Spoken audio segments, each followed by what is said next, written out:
a linguist, and through different kinds of processes, I became the head of a digital archive. Not that I'm an archivist or a librarian, it came to me as a matter of different kind of things, and it's kind of a tricky thing to run.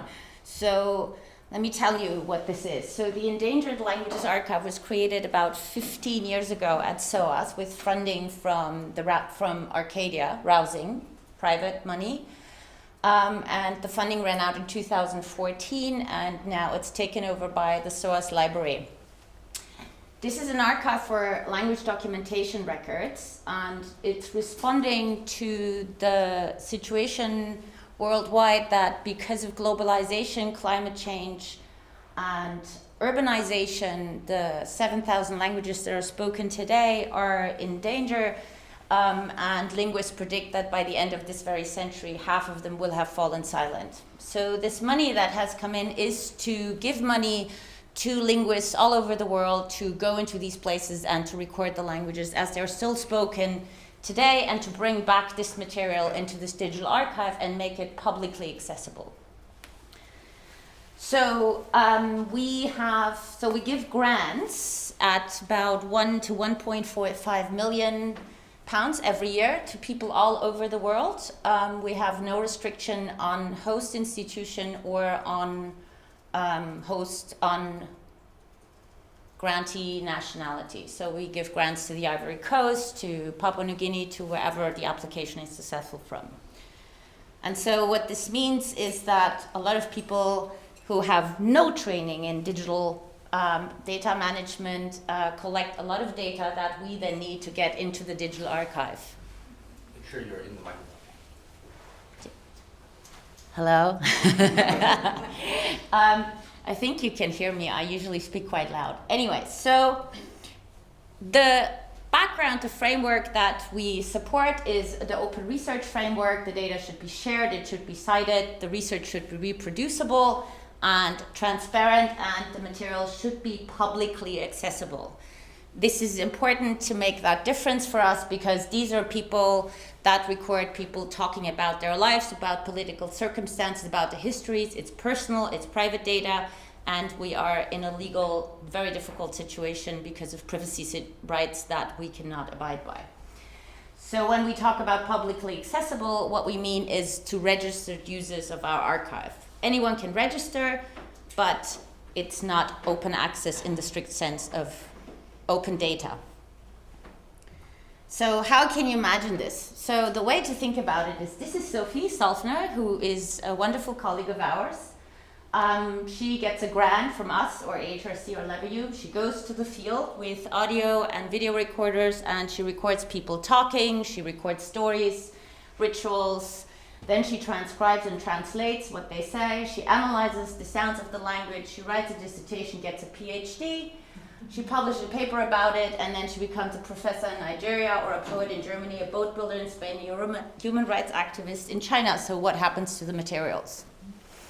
So this is the process that we are trying to handle. Namely, they're collecting a lot of material, primary and secondary material, and this needs to go into our digital archive so that we can make this available to linguists and to researchers worldwide, but also to the community members that have engaged in these projects. So what constitutes data in our project? Video recordings, audio recordings, photographs, annotations, so transcriptions, translation, morphological analysis, lexical databases, text files, and metadata files. And I've added the formats behind it, namely the formats that we accept, which doesn't mean that these are the formats that we get from our depositors. The key part is that the linguists that are conducting this fieldwork are not trained in the creation of digital collections. They're not trained in data management and in recording and record keeping, right?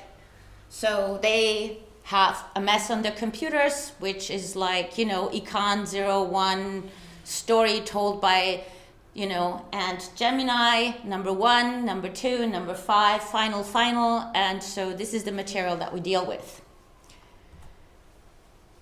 Our data is stored hopefully on hard drives, in Dropboxes, on local servers, and in an offsite data center. and it gets transferred to us. We only accept archive-friendly formats, MP4, WAV, JPEG, TIFF, and XML, which means that we also have to train our people in creating these kind of formats. And if you look at, I've just listed the basic software that our grantees are using, which is, for example, the SIMD Maker, which is a metadata editor tool developed at the University of Cologne, Arbil and Lamus, which is the software system we're using, developed at the Max Planck Institute for Psycholinguistics in Nijmegen. For conversion, Handbrake, Audacity, Avidemus, TS Muxer, we only train and use non-proprietary software. And then for the analysis, Elan, Toolbox, Flex, Prod, and Keyman, for example. So if you think about these are linguists that are trained in linguistic analysis, this is all the stuff that they need to get used to work with, right? To convert a video file into these formats, to fuse them together, to then turn them into MP4s so they can feed them into our annotation tool, Elan, and do their analysis. And then, of course, we need the Windows version, the Linux version, and the Mac version. These tools, Flex and Toolbox, for example, are created by SIL, the Summer Institute for Linguistics, and they decided 10 years ago that they're not doing anything on Mac, so there's only Windows versions out there for these things. So, this is the material. So we're trying to train the linguist to create the collection out of their files that they've been recording and to put together all the materials in a way that we can upload it or they can self-upload it to our digital archive. Now, if they don't upload it, we upload it, which means that we have a digital archivist and 3 to 4 archive assistants. Then we have a MySQL database that we use to keep track about who's working on what and what has been submitted. And then we have a folder structure with a workflow of instructions, namely first you ingest it here, then you create it, and so on. So how's the data shared? Don't you love these kinds of files? Yes. So someone sends us material. Someone sends us a stick, a hard drive. Then we put it all into ingestion. Then we move it into curation. And then we check the file names. And then we have to change all the file names because they have spaces and extra characters and whatnot. Once we have those, we have to check if the metadata, if every record has a metadata file that will tell you where it was recorded, when it was recorded, what the content is, what the tags are, because we have a faceted browser system, so it has to have keywords and tags to be discoverable. Once it's done, it goes into curation 2, and then when it's done there, it gets uploaded into our system online, and it's discovered through a discovery layer that is plugged onto our data management system. All of that is happening on SOAS servers. We have a backup system in ULCC, which is really not the ideal thing because it's in a basement and the backup server is sitting next to the main server. So if we have a flood, we're pretty much screwed. We were able to convince the Clarin Forum to help us with offsite backup and to mirror everything into the data center of the Max Planck Gesellschaft in Garchingen. This is Clarin driven, it's a EU project. Given the Brexit situation, we have no idea how this is going to happen because right now we're mirroring everything once a week into that big data center. We have no idea how this is going to be continued and maintained. So, what we have is basically, we have LAT, which is the language archiving technology, what is Omeka for you, for example, which was developed by the Max Planck Institute for Psycholinguistics when they had a similar project funded by the Volkswagen Foundation. This has become, over the past year, a legacy system. And it will, and when you look at it, when it displays the data, it looks like this. So basically, if users go in there, and it can be any kind of user, they have no clue what this is. They can't find things because it's, you know, a Windows-based clickable system where you then have, you know, displayed what the metadata for this file is. And since we have a flat folder structure, we have no hierarchies, you click on one and then it goes like, whoo, 500 files down. Now, because the interface was so difficult, we thought we need to do something else about it. And we had ViewFind, which is the discovery layer of the SOAS library system, to grab into our database and then display the materials that is in there in this way, right? So the basis underneath this is the same, but it's discovered in this way. So what you can see here, or not, is that you have on the left side, you have the languages in the recordings listed. You have the type of file, audio, video, whatever it is. And then you have the genre and the participants. So you can discover, for example, the recordings by a particular person and then listen to them or watch them.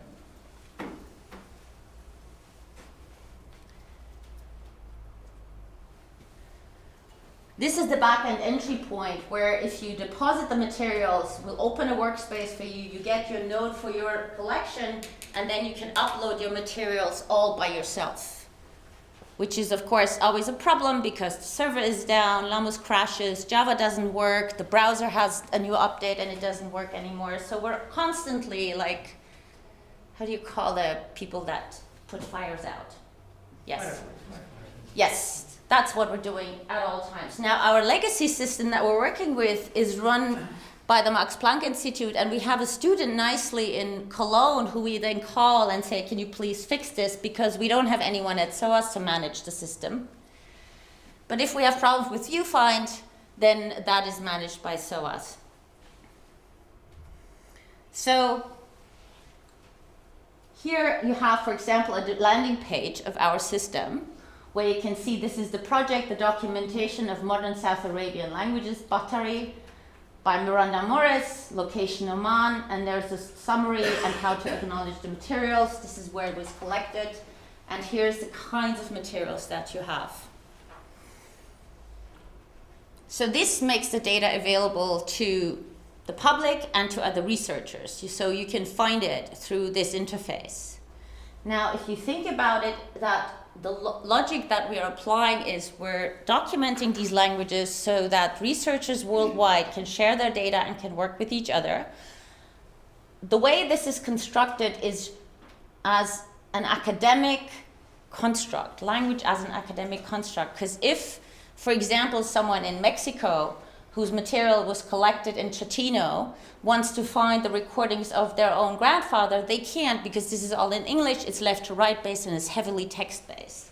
So the way our interface is structured is actually stopping people from working with their own materials.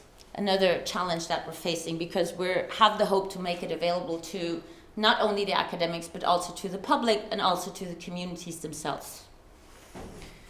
So in principle, what we have is that we have the linguist that records the primary material, creates the metadata, determines access.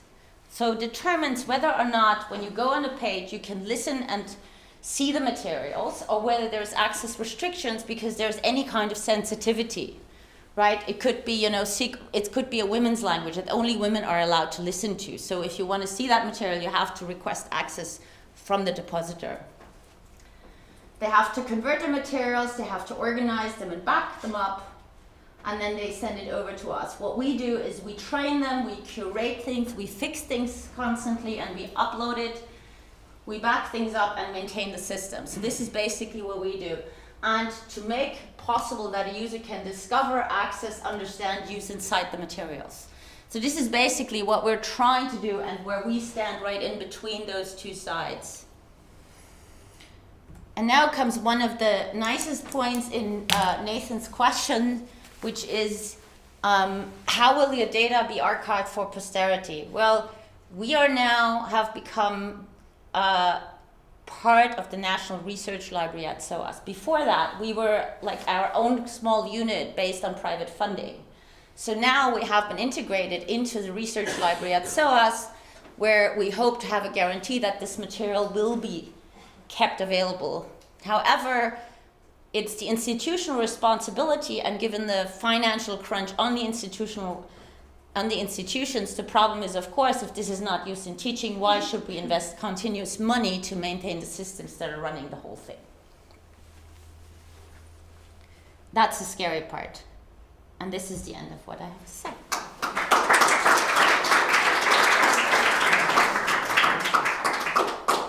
and we have about 80 ongoing grants during a year, which means we get 80 deposits annually. And part of it, the majority we hope, was uploaded themselves, and the rest is managed by us. Yes? Just out of curiosity, and it may not be quite what you intended, why do you treat JPEG as a suitable format for archiving? I don't know. Oh, okay. We might convert it into TIFFs. Okay. Same where we get some word processing documents and then turn them into PDFs. Right. I have a question about ViewFind, which is Yeah. So ViewFind is the discovery layer that's used for the whole SOAS library. Yeah. So if I just go to the main SOAS library page and type in something like South Arabian languages, Yeah. will that bring me to a record for the submission you were showing? Thank you. No. Guess what? So this is another thing. This is about the politics behind the institutional funding, right? So what it will do, it will discover everything in all the digital collections but in ELAR, because we were in version 3 and then they updated everything else to version 4 but not us. Yes, that's a longer discussion over alcohol. Yeah, maybe. Yes. This may sound like a very strange question, and maybe there's not a way you can deal with it, but you mentioned that when there are restrictions on access, one needs permission from the depositor. Mm-hmm. Well, I have no connection with such project like this, but at least it used to be the case that Japanese libraries, Japanese archives, hold manuscripts. If you wanted to see them, you needed to ask the person who had donated the manuscript. Usually they were dead, right? And the response then was, well, you're out of luck. Yeah.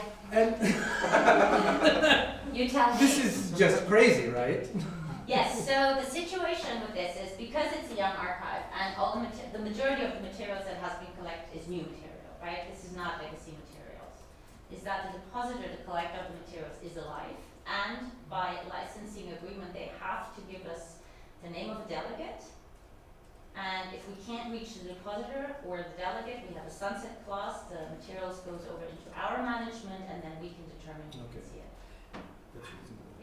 Yeah, I know. Well, the thing is, so what we're not facing is this whole copyright issue, right?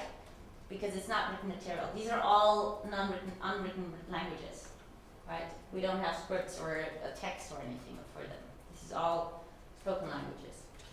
But you did raise that you are facing a privacy issue.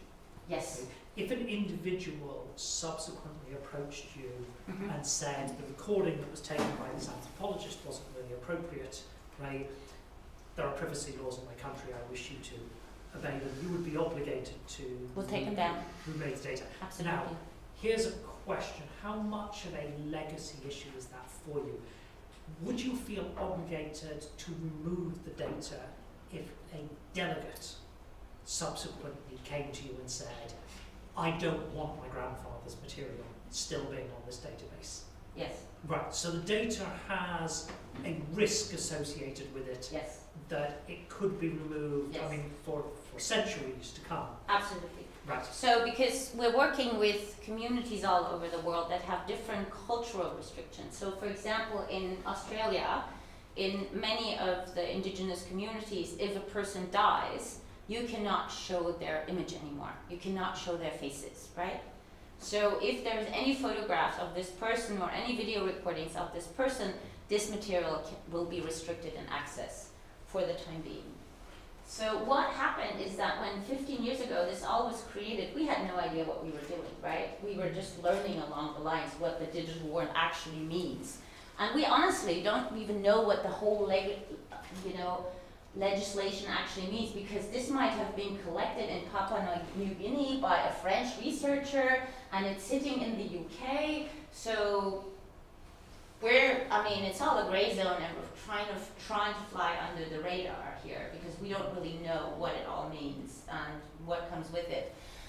However, when you deposit with us, you have to sign off a licensing agreement, and that licensing agreement takes us out of any responsibility if anything happens. Because it's also, so the researcher that collects the data right, has a legal system within their own host institution that they have to abide by.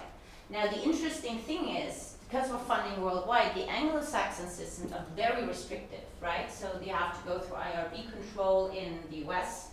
You have ethics control in the UK. You have it in Australia. The French have nothing. The Germans don't have much. So if you talk to a German person, they're like, what? What's the problem? Now, what is interesting about this is that the researchers are not used to think about access and the fact that they are creating a digital collection. They're going in there to write a dissertation about a topic, to write a grammar. They don't think about the fact that they're putting this on the web and the entire world can see this. And once they're putting it in, they're suddenly realizing, oh my God, anyone can see my messy transcription. Oh my God, and then it comes to paranoia that, oh my God, if I put this all up there, then someone could scoop me. Which is, of course, a bit bizarre because you're probably the only person who's ever been to that village. It's the only person who can manage to go through this data sometimes. But everything comes at once, right? Digital, access, shareable, open access, open data. And so we're trying to manage this in a really, really careful way with the takedown policy and with having a delegate to manage this. But if you have, for example, North American material, so materials from North American or Canadian tribes, that's always completely restricted. They don't use the materials themselves, they don't share the materials, and the same holds for Aboriginal materials.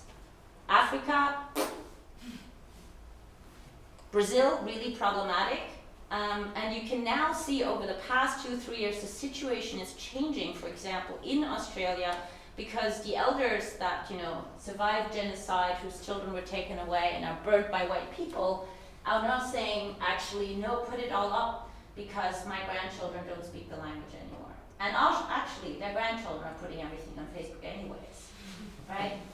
So you can really see how the development is changing and accepting a digital art to make this material available.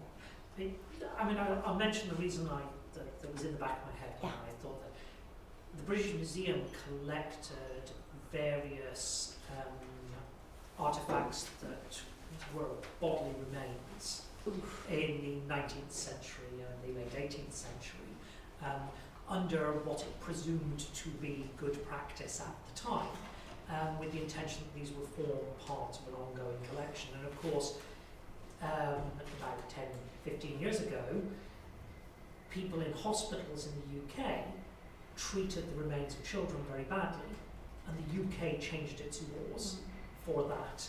And as a result, that material left the institution of the British Museum.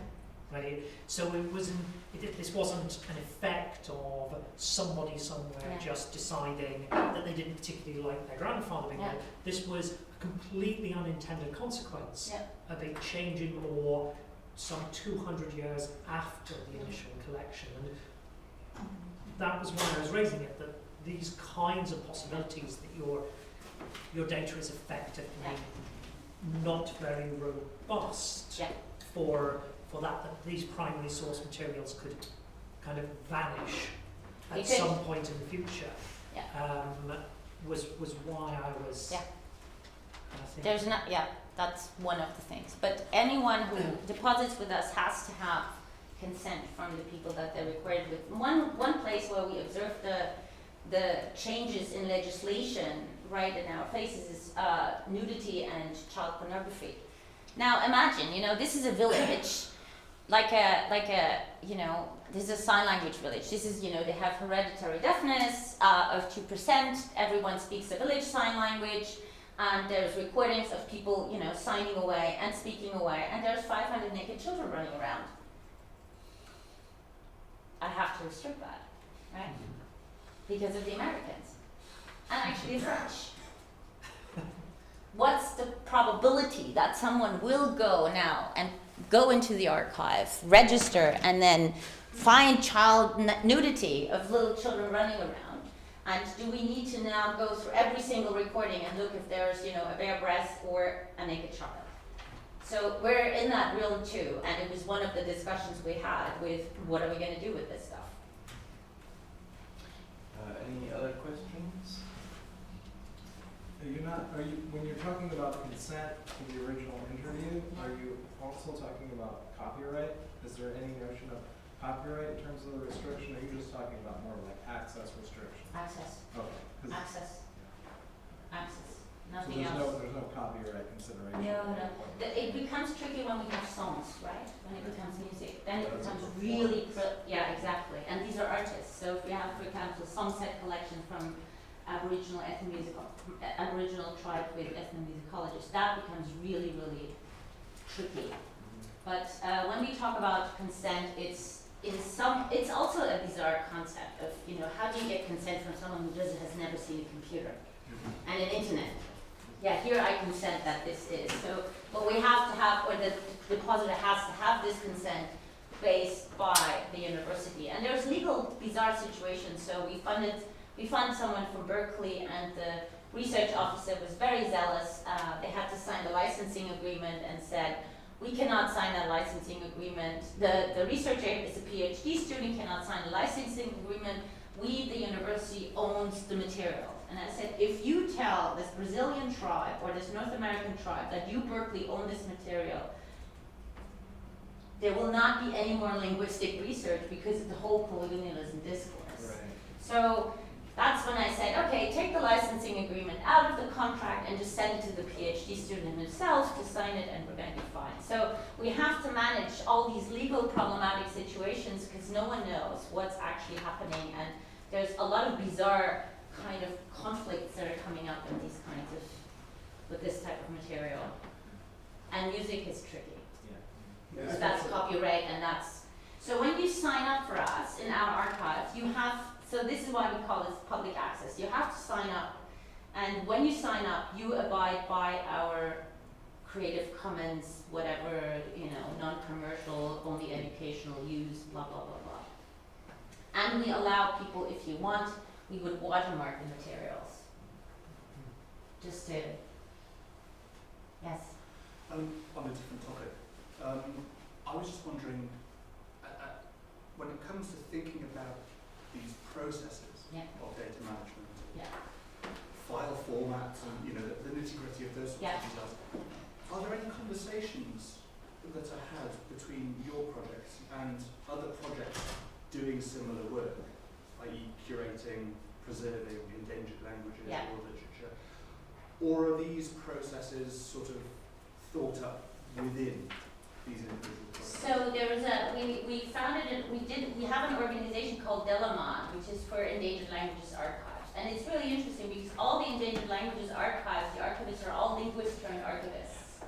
And so we're trying to support each other in, you know, what the formats are, or related workflows or teaching materials and whatnot. But each of the archives sits in a particular institutional politics and financial situation that determines what they can do and what they cannot do.